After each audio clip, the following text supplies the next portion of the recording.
Bueno, este es la clase número uno que hemos denominado la clase sobre el signo, sobre la imagen y sobre la metasemiosis, eh, porque es una clase donde vamos a introducirnos sobre algunos aspectos generales de ese tipo de objeto de estudio tan amplio que es el signo, que ha sido estudiado por la semiótica, porque pensamos que las obras de arte son signos y merecen ser estudiadas como tales. Son signos en el sentido en que tienen una sintaxis, tienen una semántica y tienen una pragmática, es decir, tienen una sintaxis, están confeccionadas de alguna manera, están articuladas de alguna manera, están hechas de alguna manera, sus partes se relacionan entre sí de alguna manera, tienen un orden, por lo tanto tienen un orden sintáctico, que es una característica de los signos. A la vez poseen un nivel semántico, es decir, se refieren a ideas. Esto quiere decir que se asocian a contenidos. En tercer lugar, tienen una dimensión pragmática, entiéndase, producen efectos en los sujetos.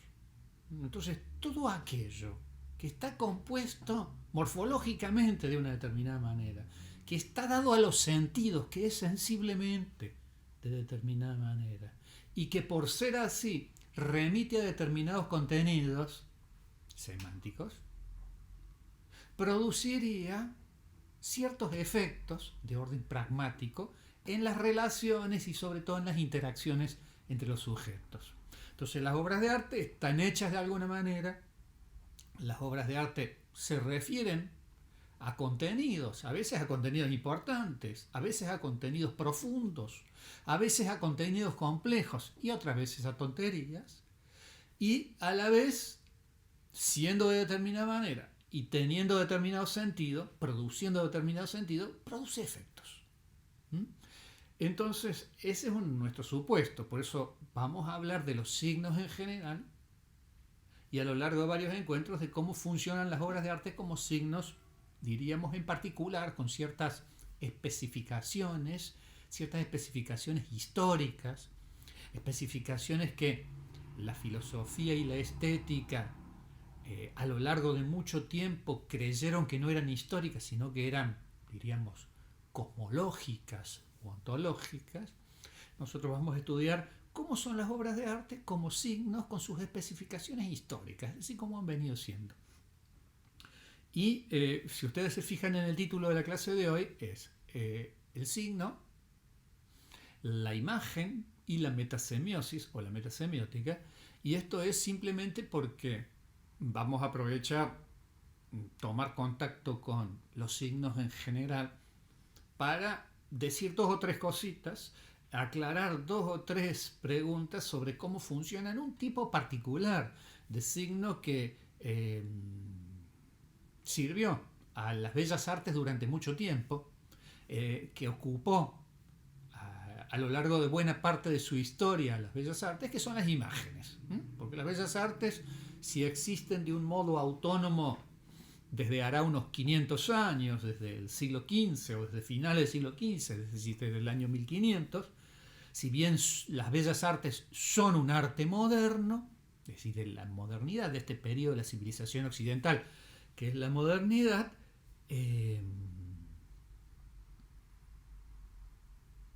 buena parte de ese tiempo estuvo hecha precisamente de imágenes dibujadas, de imágenes modeladas y esculpidas, de imágenes pintadas.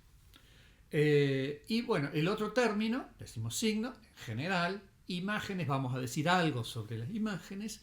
El otro término es metasemiosis, que es cuando un signo se relaciona con otros signos, produciendo un cierto conocimiento acerca del funcionamiento del propio signo. Meta quiere decir inflexión, volverse sobre sí. Y bueno, eso es algo que hacen desde hace un tiempo relativamente corto, si lo consideramos de determinada manera, o a lo largo de toda su historia, si lo consideramos de una perspectiva un poco más amplia y laxa. Hegel decía que esto lo hacían desde el advenimiento del arte cristiano, desde finales de la Edad Antigua. Lo que decía es que uno de los comportamientos típicos del arte, típicos de la historia del arte, es que el arte ha proporcionado a lo largo de la historia, y sobre todo en los últimos siglos, y sobre todo en los últimos decenios, un conocimiento sobre sí. Bien, bueno, vamos a decir primero algo general sobre el signo. Porque el signo es un término que designa un concepto muy complejo. Muy complejo en el sentido de que el signo, como término, no designa un concepto o una idea que tenga un dominio de aplicabilidad limitada. Así como el término sapo o mandarina o silla designa o nombra un tipo de entidad circunscripta.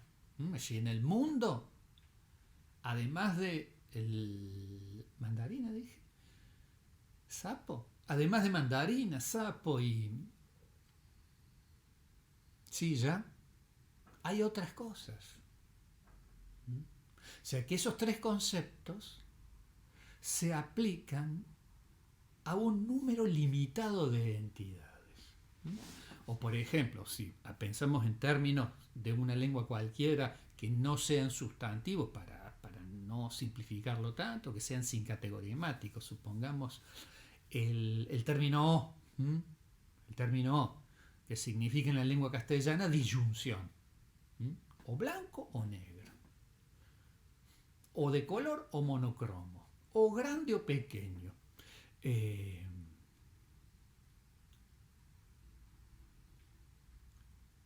El signo O significa precisamente disyunción, no otra cosa. O sea, se aplica solamente a esas situaciones donde se da o una cosa u otra. Pero cuando hablamos del signo en general, no podemos decir que, así como el término mandarina, el término sapo, el término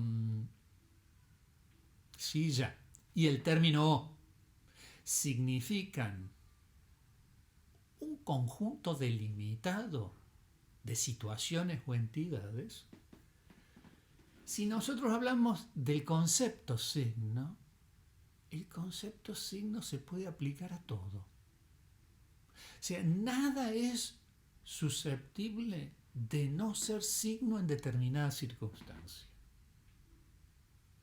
Y por eso este es uno de las complejidades de tratar de comprender el sentido del término signo. Bueno, ¿por qué? Porque signo es entrar en una función, no es ser una cosa, no es ser una cosa con determinadas características, sino es ser cualquier cosa en la medida en que entre en una función. Ser signo es ser cualquier cosa en la medida en que funcione de determinada manera. ¿Y cómo funciona? Bueno, digamos la definición fundamental de signo. Signo es una cosa que está en lugar de otra y la representa para alguien. Signo es una cosa que está en lugar de otra y la representa para alguien. ¿Qué quiere decir esto? Que entra en función, que es una función entre dos elementos que históricamente se han llamado funtivos. Signo es una cosa que está en lugar de otra y la representa para alguien.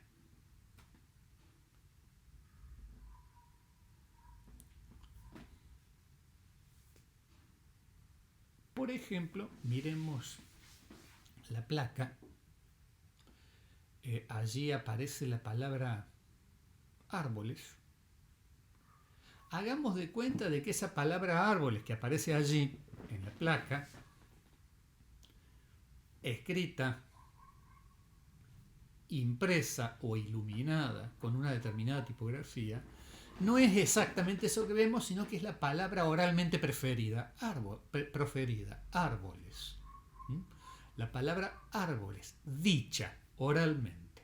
Es un signo que pertenece a un sistema de signos que es ejemplar, que llamamos lengua. En nuestro caso, nosotros hablamos lengua castellana. La palabra árboles es un signo que pertenece a ese sistema. ¿En lugar de qué está la palabra árbol? Bueno, en lugar de la idea de árbol.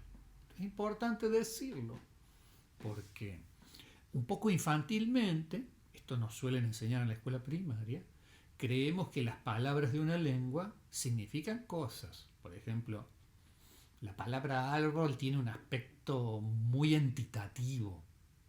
La palabra árbol tiene un aspecto muy sustantivo. Miro por la ventana y veo árboles. ¿Significa la palabra árbol esos árboles? No, significa la idea de la palabra árbol. Entonces, normalmente tenemos que tener en cuenta esto, ¿no? Que un signo es una cosa que está en lugar de otra y la representa para alguien, pero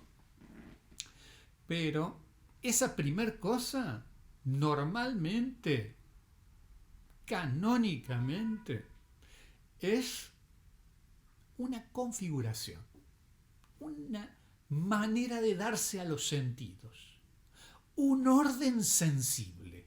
La palabra árbol tiene un determinado orden audible. Está compuesta por dos golpes de voz, árbol.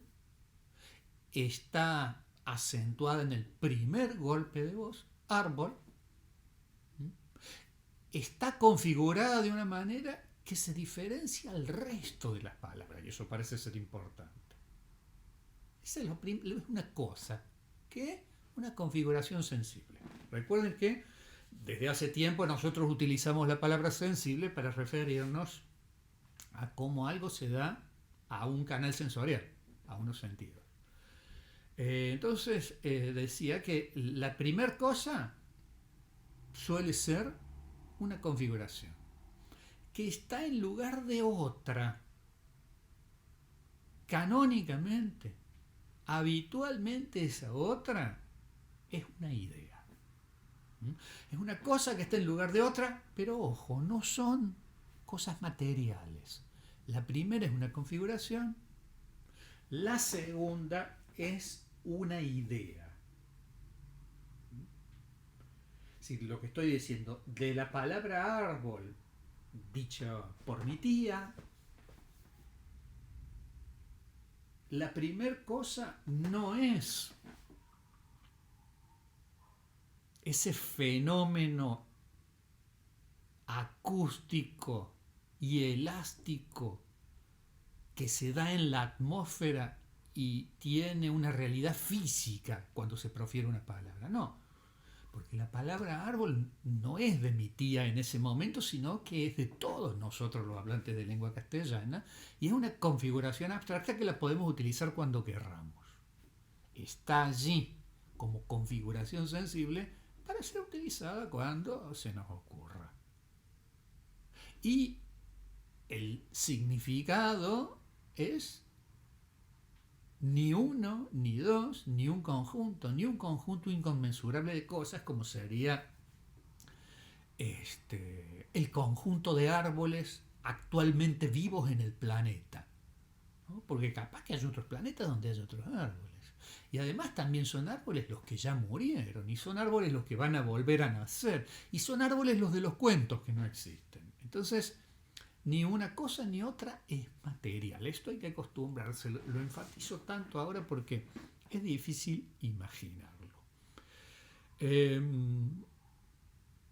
Bien.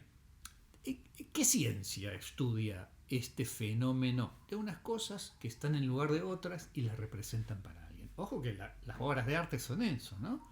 Son configuraciones que están en lugar de ciertos contenidos que son representados para un fruente, para un observador, para un gustador. ¿Qué ciencia? ¿O qué, mejor dicho que ciencia, qué disciplina estudia esto? Bueno, pues la semiótica. Buena parte de nuestro curso va a ser de semiótica básica, elemental, del arte. Y como es bien sabido, casi un saber popular, estos estudios son más o menos jóvenes. Los estudios de los signos están entre las ciencias más jóvenes. Las ciencias aparecen, esto lo vamos a ver cuando veamos la historia de la era del arte, que es la modernidad. Las ciencias aparecen más o menos a comienzos de la modernidad temprana. Hay ciencias más viejas como la física o la astrofísica. Las ciencias empíricas se van añadiendo unas a otras después de que Galileo, creando la física experimental, diera lugar a la primera ciencia empírica moderna. Las ciencias se van creando, construyendo a lo largo de los siglos XVII, XVIII, XIX, y ahí ya están las ciencias más jóvenes. Nuestra disciplina, la semiótica, tiene su origen más o menos entre finales del siglo XIX y comienzos del siglo XX. Como bien se sabe, tiene dos orígenes. Uno más o menos en 1870, norteamericano, en el campo de la filosofía, se arranca de la filosofía. Y otro francoparlante, en Francia y en Suiza, más o menos a comienzos del siglo XX. Bien. La diferencia entre estos dos enfoques, la diferencia entre estos dos criterios para estudiar el signo, la diferencia entre estas dos perspectivas tiene que ver con algo de esto que decía, ¿no? La norteamericana está basada en la filosofía, en la lógica, ejecutada, pensada y construida por filósofos pragmatistas que estudiaron todos los signos, cualquier signo. El representante más importante de esta tendencia, y que es el primer nombre que voy a mencionar en estas clases porque tal vez es la figura más importante que está en el horizonte de nuestro enfoque de la cátedra, es el filósofo Charles Sanders Peirce, americano. La mente más brillante que haya tenido los Estados Unidos de América. Algo así como un Aristóteles que vivió hace nada más que 100 años. Una figura enorme de la filosofía. Peirce estaba preocupado por los mapas. Estaba preocupado por los reactivos químicos. Estaba preocupado por las huellas del delito. ¿Qué estoy queriendo decir? Estudió muchas cosas. Los reactivos químicos son determinadas sustancias que dan cuenta de la presencia de otras, que son signos, ¿sí? Si el líquido o el papel tornasol se pone de un determinado color, indica la presencia de álcalis o ácidos. Los mapas son signos de ciertos territorios o cierta organización del espacio. ¿Qué otra cosa había dicho? Los mapas. Las huellas del crimen. Peirce resolvió varios casos jurídicos y varios casos inclusive policiales. Inclusive encontró a quienes le habían hurtado un reloj que le había regalado la oficina de mapas para la cual trabajaba. ¿Qué estoy queriendo decir? Peirce enfrentó desde el vamos el funcionamiento de todos los signos. Y cuando digo todos los signos, estoy diciendo aquellos signos que están más allá del lenguaje. Porque el lenguaje las lenguas que hablamos, ¿sí? El lenguaje, por varias razones, unas más atendibles que otras, por varias razones, estaría como en el centro de todos los sistemas de signos. Sería algo así como el más importante de los sistemas de signos. Sería el tipo de signo, voy a decirlo, tal vez suene un poco exagerado, que define a nuestra especie. Es el tipo de signo que no podemos no usar sin dejar de ser seres humanos. Porque hay pueblos, por ejemplo, que no escriben. La escritura es un sistema de signos que no es lingüístico. ¿Sí? La escritura es escritura, el lenguaje es el lenguaje. El lenguaje es oral. Hay civilizaciones enteras que vivieron, que aparecieron, proliferaron, crecieron, desaparecieron o no, porque todavía algunas persisten, que no escriben. ¿Sí? La escritura no es algo consustancial a la humanidad. No está, por decirlo de alguna forma, grabado en el cuerpo y en los genes de la humanidad, como si el lenguaje, ¿no? Porque por más que haya ciertas discusiones, sabemos que el cuerpo humano, el cuerpo del sapiens, viene dotado biológicamente para el lenguaje. De hecho, el lenguaje apareció antes de que evolutivamente, biológicamente, el cuerpo humano esté terminado. Cosa que pasó hace unos 250.000 años. Pero los antropólogos vienen estudiando al hombre no desde hace 250.000 años, cuando el hombre es como el sapiens sapiens hoy, sino viene estudiando al hombre desde el pre-sapiens de hace 4 millones de años.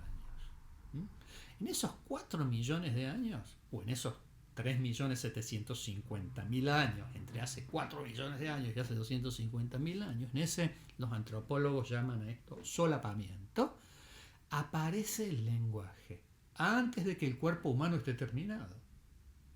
Por lo tanto, el cuerpo humano viene presionado evolutivamente por el lenguaje. El lenguaje ha sido una de las presiones evolutivas, de las presiones selectivas que configuró el cuerpo humano. Bien, no sé por qué decía esto. Bueno, el lenguaje está en el centro de los sistemas de signos. Por lo tanto, vamos a empezar por la otra perspectiva, no el enfoque norteamericano, sino el enfoque europeo, que es un enfoque que se caracteriza por haber estudiado antes que todos los demás signos el lenguaje, por haber estudiado antes que todos los demás signos el lenguaje, y por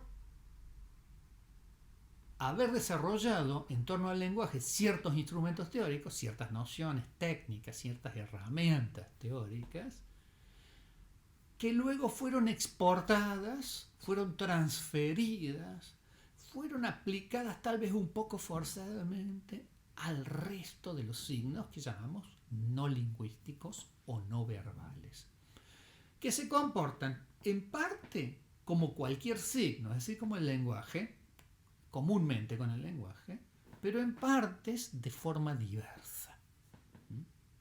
En partes de forma diversa. ¿Qué características tiene el lenguaje? ¿Y por qué otra razón está en el centro de los sistemas de signos que utilizamos? Básicamente, el lenguaje es, lo voy a decir un poco chabacanamente, además el más fácil de estudiar de los sistemas de signos. Por dos razones. Primero, porque es un sistema de signos cuyos significantes no sirven para otra cosa que para significar. Si las palabras, más allá de que los magos, los hechiceros y las brujas pretendan hacerlas funcionar directamente, moviendo las cosas de la realidad, hay que reconocer que las palabras, un poco de manera prosaica, terrenal, no sirven para otra cosa que para significar. Si tiene algún sentido su existencia en este mundo, es porque significa. En cambio, en el resto de los demás signos, o en muchos otros sistemas de signos, ¿sí? No en el caso de las obras de arte, que en esto se parecen bastante a las palabras, muchos otros sistemas de signos están hechos de signos cuya existencia se debe a otras realidades distintas de la significación. Un dolor de panza, un picazón, un sarpullido, es decir, los signos que lee la medicina, son signos. Y sin embargo no tienen la finalidad de significar. No aparecieron claramente, no aparecieron visiblemente asociados a su efecto semiótico. ¿Por qué? Porque son naturales, no los creó nadie. ¿Sí? Los signos no son ni naturales ni artificiales. ¿Sí? Los hay naturales, como los dolores de panza, los hay artificiales, como las palabras que hablamos. Y o por ejemplo, cuando mencionábamos en un caso una silla. Una silla significa muchas cosas, además de la civilización que la produjo, además de los materiales que utiliza determinada civilización para hacer su equipamiento mueble, además del gusto del que la diseñó y el que se la hizo propia, y el que la usa, y el que la prefiere y el que le gusta.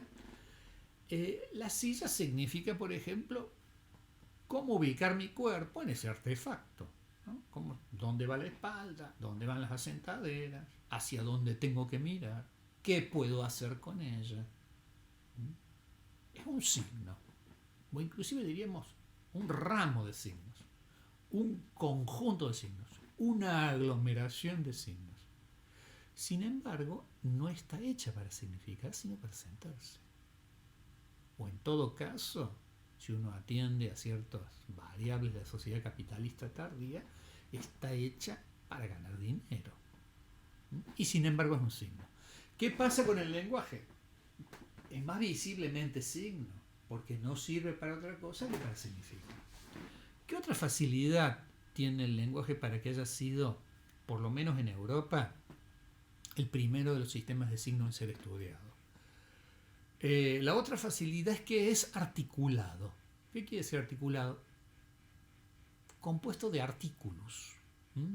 Árbol, la palabra, está hecha de 2 golpes de voz, pero a su vez esos 2 golpes de voz están hechos, cada uno de ellos, de 2, voy a decir una palabra corriente, letras, uno, y de 3 el otro, sin meternos en cuestiones fonológicas, digamos, de que una letra es una forma de poner la boca para emitir sonido.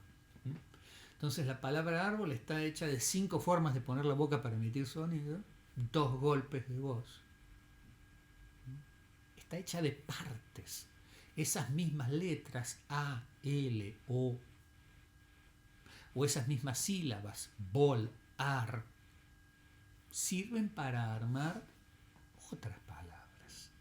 Vale decir, el lenguaje está hecho de unidades que son articuladas. Eso quiere decir, son fáciles de desarmar e intercambiar con otras para ver cómo funcionan.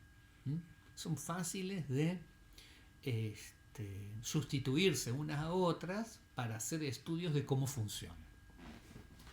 Bien, entonces vamos a ver primero algunas cuestiones relativas a esta ciencia piloto en el sentido de original, inicial, de avanzada sobre el estudio de los signos, que en el mundo francoparlante europeo fue la lingüística, que estudió el lenguaje. Bueno, vamos a ver una placa aquí.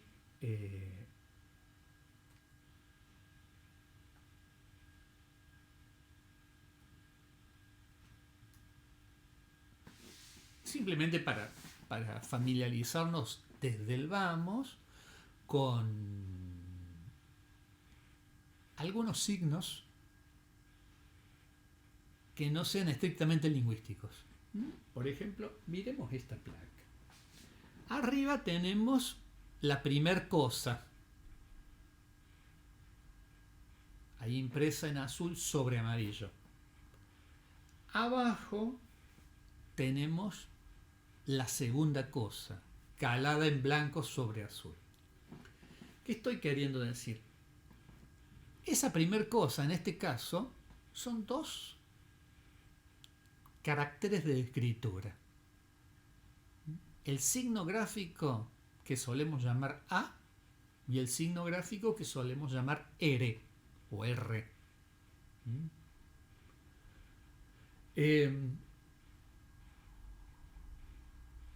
Son dos signos de escritura. Dijimos que la escritura es un sistema de signos no lingüístico, porque el sistema de signos lingüístico es aquel sistema de signos que con cierta estructuración de sonidos en el tiempo significa o refiere a ideas. La cadena árbol significa ciertas ideas asociadas a ese término. En el caso de la escritura, la configuración no es sonora, es visual, espacial. La primera cosa es la distribución de unas manchas, en este caso en los ejes X e Y de un plano, ¿no? Unas manchas azules sobre un fondo amarillo, que están en lugar de, en el caso de la escritura suena, es decir, la escritura remite a un sonido. En este caso, al sonido A y al sonido R. AR. Esa primer cosa, visual en este caso, no lingüística, representa el sonido AR. Pero sonido AR en abstracto, pensémoslo sin decirlo. Digámoslo ahora, AR. Estamos hablando de un signo no lingüístico, donde las cosas empiezan a ser un poco diferentes al lenguaje. Miremos la placa siguiente y vean algunas indicaciones que yo he puesto en los caracteres gráficos. Fíjense, por ejemplo, eso que está marcado con unos rectángulos, que es una atención puesta en cómo son los terminales de estos caracteres. Que ya no estaríamos hablando que son simplemente caracteres de escritura indoeuropea, que es el sistema semiótico con el cual nosotros escribimos la lengua castellana, sino que estaríamos, si atendemos a estos detalles, esos terminales que están en los rectángulos o esas líneas de trazo inclinadas que están uniendo los trazos más finos de la letra, eso se llama el eje de modulación de la letra, ya no estaríamos hablando tanto del sistema de escritura indoeuropeo con el cual escribimos la lengua castellana, sino que estaríamos hablando de la tipografía, porque en realidad estamos atendiendo a ciertos caracteres o características o propiedades visibles más finas del carácter, como es en este caso cómo rematan, cómo terminan los trazos, y dónde esos trazos se vuelven gordos y dónde se vuelven finos. Cuando atendemos a eso, ya no hablamos solamente de escritura, sino que estamos hablando de tipografía. Y por ejemplo, esta que vemos en esta placa,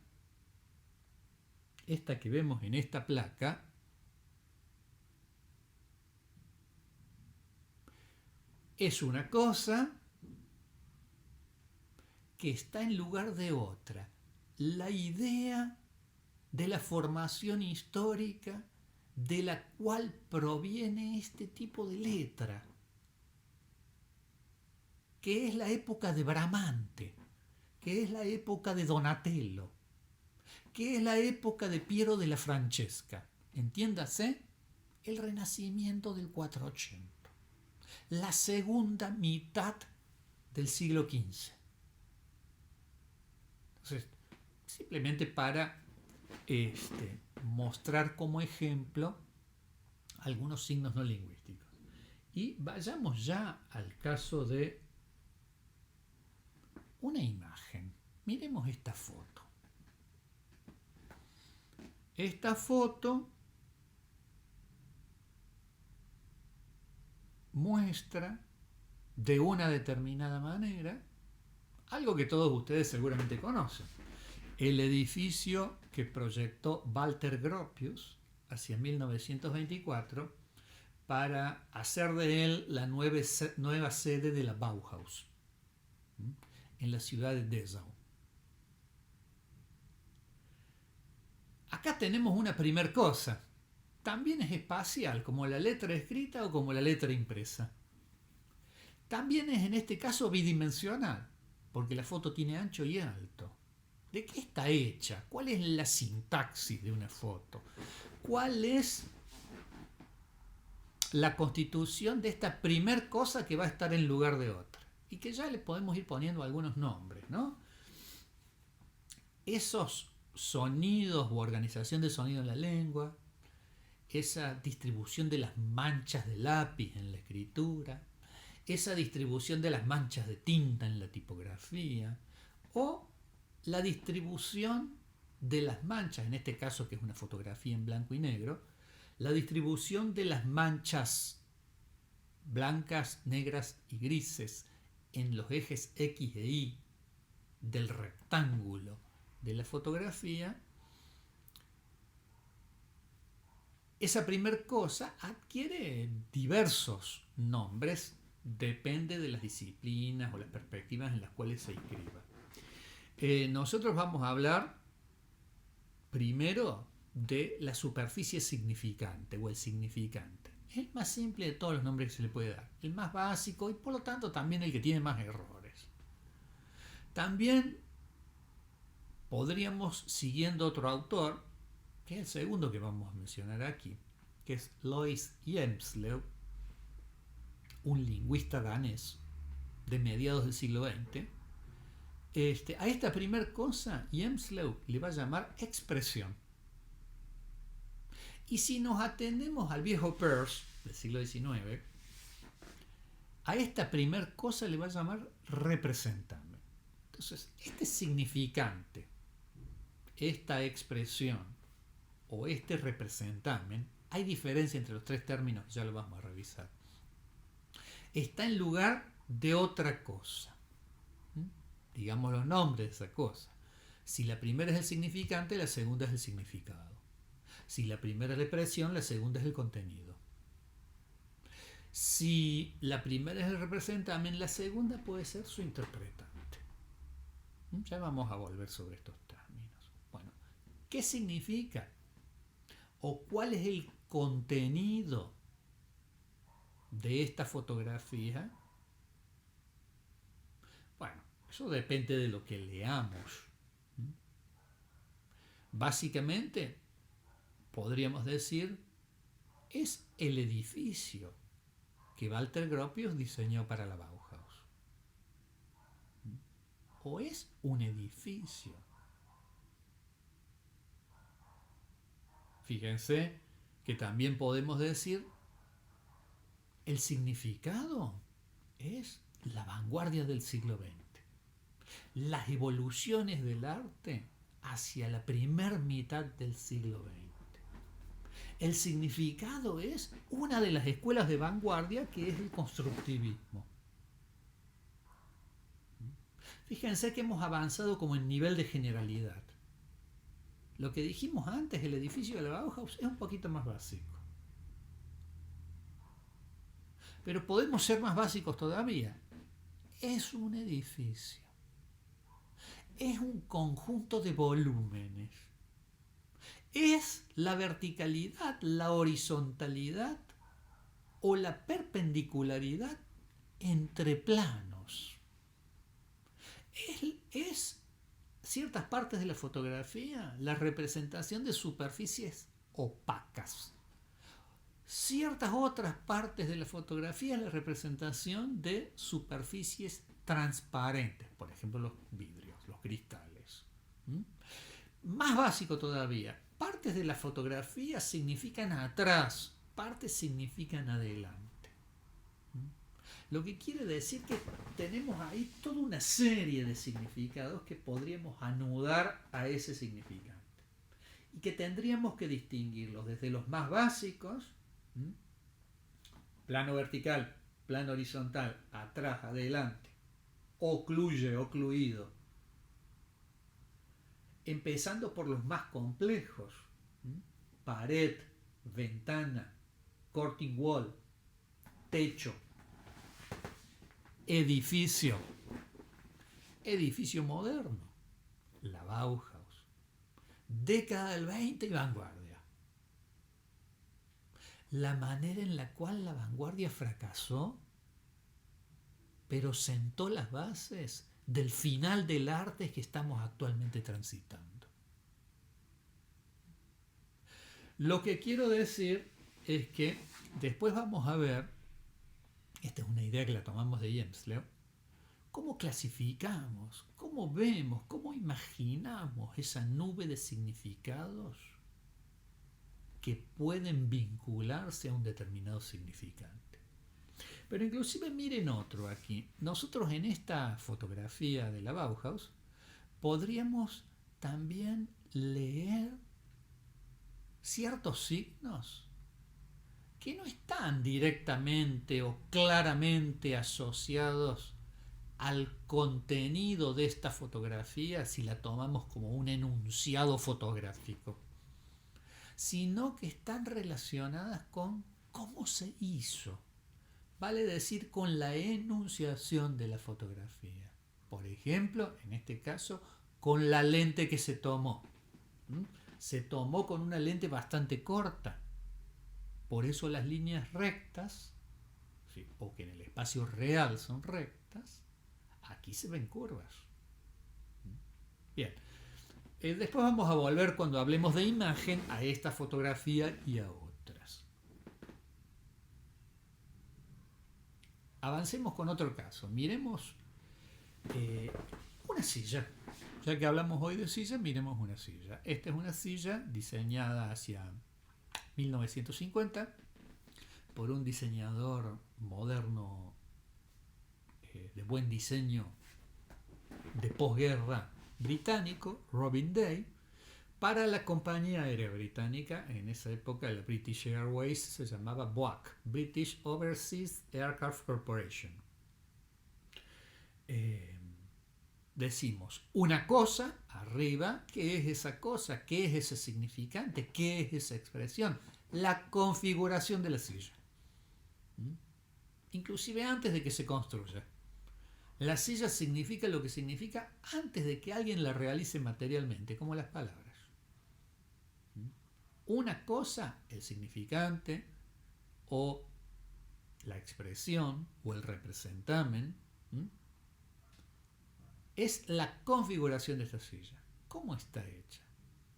Esto que está hecha de dos piezas, una de plástico moldeado, medio blanda y rugosita, otra de metal soldado, más dura, rígida y lisa por el cromado. Inclusive en la punta de los caños tiene otras piezas de plástico. Bueno, la configuración de esta silla se asocia semánticamente a ciertos contenidos, a ciertas ideas. Por ejemplo,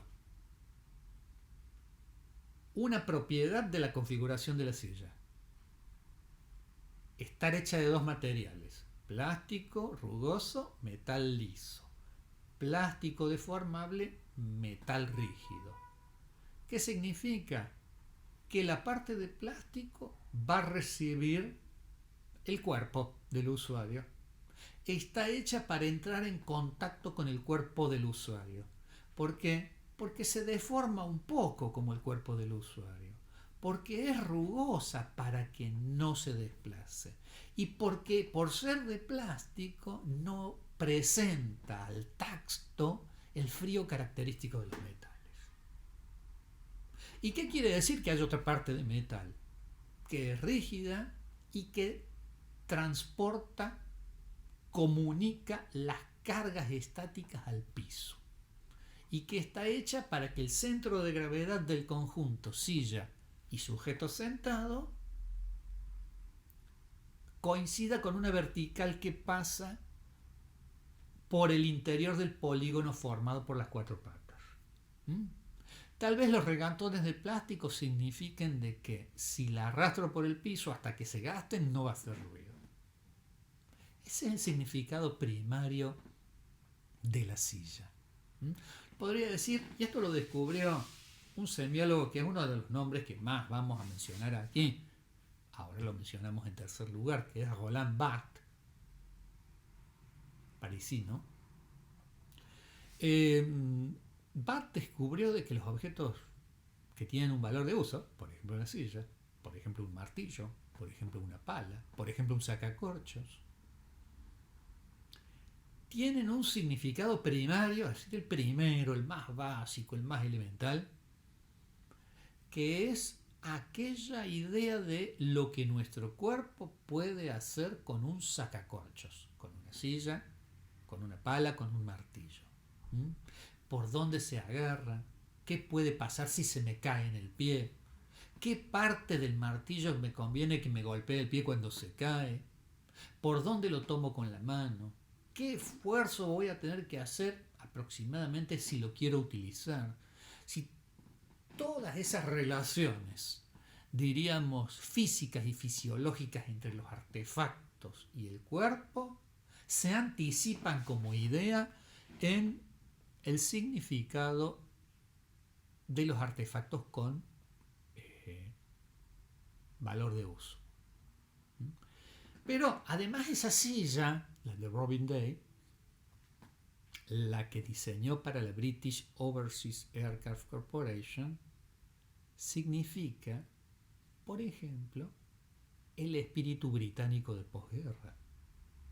La idea que teníamos del diseño luego de la Segunda Guerra Mundial.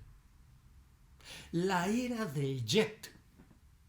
De hecho, fueron los británicos quienes pusieron en servicio el primer avión de transporte de pasajeros a reacción, el de Havilland Comet. Entonces,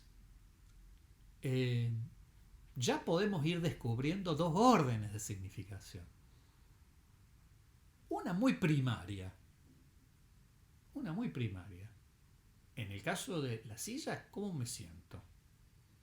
¿Cómo la tomo? En el caso de la silla de Robin Day, que tiene una característica especial para la época, que es una silla que cumplía su funcionamiento óptimamente cuando el cuerpo del usuario se sentaba, es decir, durante el baile. Y luego cumplía también óptimamente una funcionalidad práctica que es apilarla, es una silla apilable, stacking, apilarla cuando hace falta el espacio, después del baile. Entonces lo que estoy tratando de decir es que hay un significado primario. ¿Qué puede hacer mi cuerpo con este artefacto? El caso de los artefactos de uso, ¿no? Y luego unos significados secundarios, ¿no? La cultura de esa época, ese gusto, el mundo del plástico, la Inglaterra en la época de su reconstrucción de posguerra, el reinado de Elizabeth II. Esto pasa también con los otros signos que hemos mencionado aquí, por ejemplo la palabra árbol. La palabra árbol significa algunos significados que son muy primarios, muy literales, ¿no? Es un vegetal, es un ser viviente, es una planta leñosa. Es un significado primario. Pero también tiene otros significados que podríamos decir forman parte de un conjunto secundario. ¿Sí? La naturaleza. un recurso renovable, algo que hay que cuidar. La fuente de producción de oxígeno de este planeta.